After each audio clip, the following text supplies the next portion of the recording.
How to fix cannot post tweet on Twitter or X. Well, if you're unable to post tweets on X or the Twitter, then what you can do is if you're doing it through the application, now basically you'll face this issue. If you're doing it through the web, it can be the server issue or it can be the web issue. In that case, you can refresh your page, you can refresh your internet.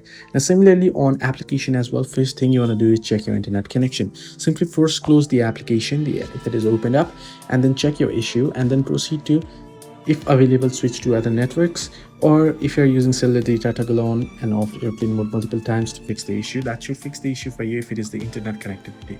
Now check for any VPN users as well. If you're using VPNs, toggle that off and then proceed to do it again, and that should fix the issue for you. If not, head over to your Play Store or App Store, update your application to the latest version, and also quick restart your device to simply fix any glitches or bugs within the device and the application. Sometimes it can be a server issue, so you can check the down detector websites as well.